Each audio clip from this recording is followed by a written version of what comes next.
নমস্কার। আশা করি সবাই ভালো আছেন। আজ আমি পড়তে চলেছি শীর্ষেন্দু মুখোপাধ্যায়ের লেখা ছোট গল্প ঘুড়ি ও দৈববাণী। অগরবাবু নিরীহ মানুষ, বড়ই রোগাভোগা। তার হার্ট খারাপ, মাজায় সাইটিকার ব্যথা, পেটে 11 রকমের অসুখ। অফিসে তার উন্নতি হয় না, কেউ পাত্তা দেয় না তাকে। অঘোরবাবু ঘুড়ি ওড়াতে খুবই ভালোবাসেন। তার শখ শৌখিনতা বলতে ওই একটাই, ঘুড়ি তিনি নিজেই তৈরি করেন।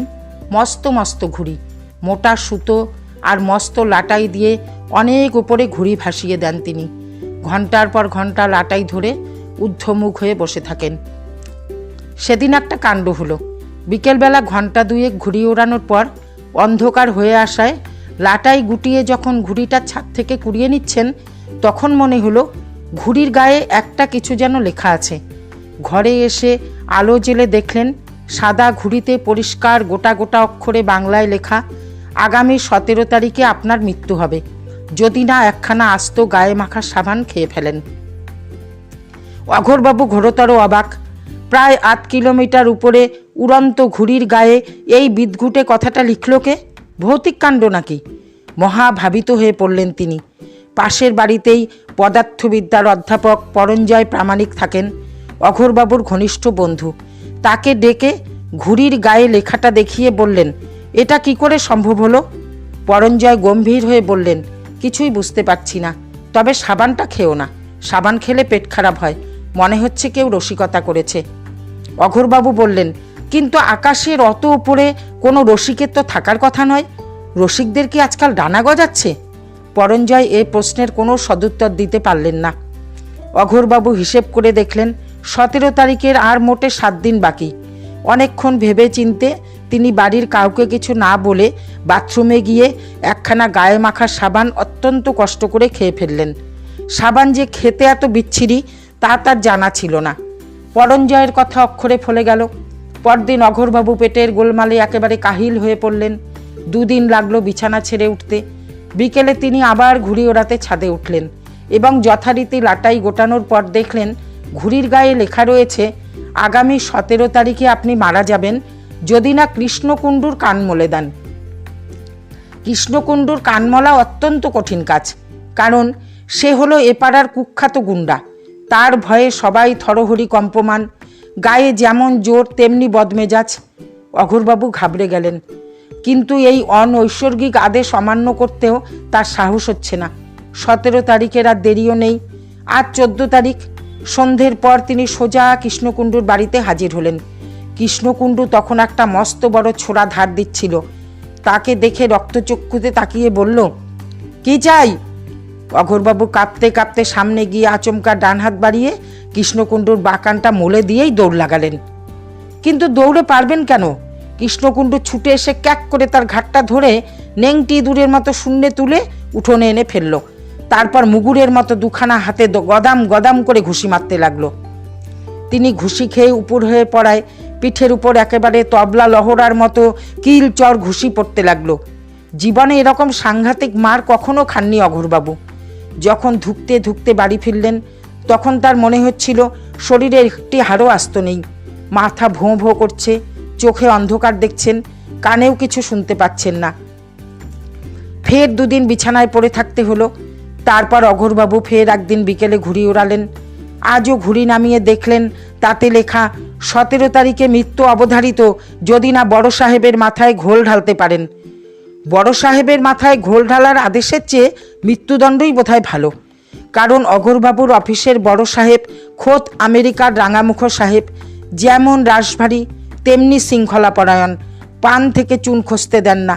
তাছাড়া বড় সাহেবের নাগাল পাওয়া কঠিন, আলাদা ঘরে বসেন, বাইরে আড্ডালিরা পাহারা থাকে।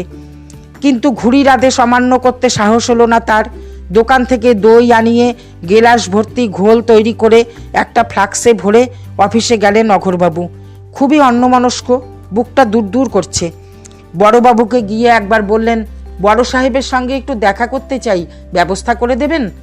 বড়বাবু অবাক হয়ে বললেন, তুমি আদার ব্যাপারী, জাহাজের খবর নিচ্ছ কেন? বড় সাহেব কি হেজিবেজির সঙ্গে দেখা করেন? আর করেই লাভ কি? সাহেবের আমেরিকান ইংরাজির কি তুমি বুঝবে? বুকনি শুনলে ভড়কে যাবে যে। বেজার মুখে ফিরে এলেন বটে অঘোরবাবু, কিন্তু হাল ছাড়লেন না। টিফিনের সময় ফাঁক বুঝে বেরিয়ে করিডোর ঘুরে সোজা বড় সাহেবের খাসকামরার সামনে হাজির হলেন। দেখলেন বড় সাহেবের ঘর থেকে কয়েকটা লালমুখো সাহেব বেরিয়ে আসছে। আর্দালি দুটো তাদের নিয়েই ব্যস্ত। অঘোরবাবু শুট করে ঢুকে পড়লেন।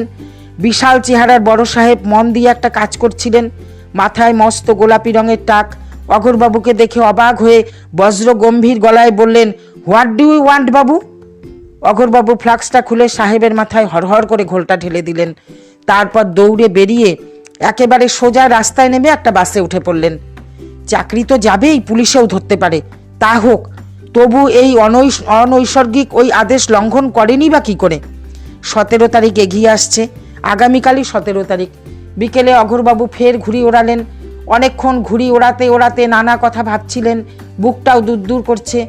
তারপর ধীরে ধীরে লাটাই গোটাতে লাগলেন। ধীরে ধীরে ঘুড়িটা নেমে এলো। ঘুড়িটা হাতে নিয়ে দেখলেন তাতে লেখা, আগামী 17 তারিখ মৃত্যু কেউ ঠেকাতে পারবে না যদি না এক্ষুনি 3 তলার ছাদ থেকে লাফিয়ে পড়েন। অঘোরবাবুর হাত পা কাঁপতে লাগলো ভয়ে। 3 তলা থেকে লাফ দিলে যে মৃত্যুর জন্য আর 17 তারিখ পর্যন্ত অপেক্ষা করতে হবে না। কিন্তু করেনি বাকি। ঘুড়ি মারফত দৈববাণী হচ্ছে বলে তার স্থির প্রত্যয় হয়েছে। দৈববাণীর আদেশ না মানলে যদি ভগবান চটে যান। অঘোরবাবু চোখ বুজে ভগবানকে স্মরণ করলেন। শেষবারের মতো চারদিকটা জল ভরা চোখে একবার দেখে নিলেন। এইসব কাজে বেশি দেরি করতে নেই। দেরি করলেই মন দুর্বল হয়ে পড়ে, দ্বিধা আসে। অঘোরবাবু ধুতির কোচায় এঁটে ছাদের রেলিংয়ের উপর উঠে দুর্গা বলে নিচে লাফিয়ে পড়লেন। পড়ে মাজার ব্যথায়, ঘাড়ের ঝনঝনিতে, কনুয়ে খটাঙে, মাথায় কটাঙে, চোখে সর্ষের ফুল দেখতে দেখতে মূর্ছা গেলেন। পাড়ার লোক, বাড়ির লোক সব দৌড়ে এলো। কান্নাকাটি পড়ে গেল। ধরাধরি করে তাকে নিয়ে যাওয়া হলো হাসপাতালে। প্রায় 15 দিন সেখানে পড়ে থাকতে হলো। তারপর বাড়িতে এসে ফের কিছুদিন চিকিৎসা চলল তার।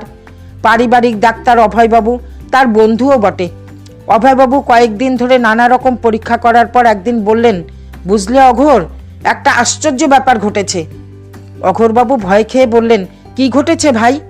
তোমার হার্ট একদম ভালো হয়ে গেছে। সে কি করে হলো? ওই যে কেষ্টগুন্ডার কাছে মার খেয়েছিলে, মনে হচ্ছে সেই শক থেরাপিতেই হার্টটা ঠিকঠাক চলতে শুরু করেছে। হার্টের একটা ভাল্ব কাজই করছিল না, এখন করছে। আরও একটা ব্যাপার। আবার কি? তোমার পেটে 11 রকমের অসুখ ছিল, এখন একটাও নেই। বলো কি হে? হ্যাঁ, ওই যে সাবান খেয়েছিলে, ওর ঠেলাতেই পেটে সব রোগ জীবাণু বেরিয়ে গেছে। এখন লোহা খেলেও তোমার হজম হবে। আরও একটা ব্যাপার। অঘোরবাবু অবাকের পর আরও অবাক হয়ে বললেন, আরও? হ্যাঁ, তোমার সাইটিকা সেরে গেছে। হ্যাঁ হ্যাঁ, ওই যে ছাদ থেকে লাফ দিয়েছিলে, তারই চোটে সাইটিকা উধাও হয়ে গেছে। আশ্চর্য ব্যাপার। হ্যাঁ, খুবই আশ্চর্য ব্যাপার। কিন্তু সব হলেও চাকরিটা তো আর থাকছে না। বিছানায় শুয়ে শুয়ে অঘোরবাবুর খুব দুঃখ হয়।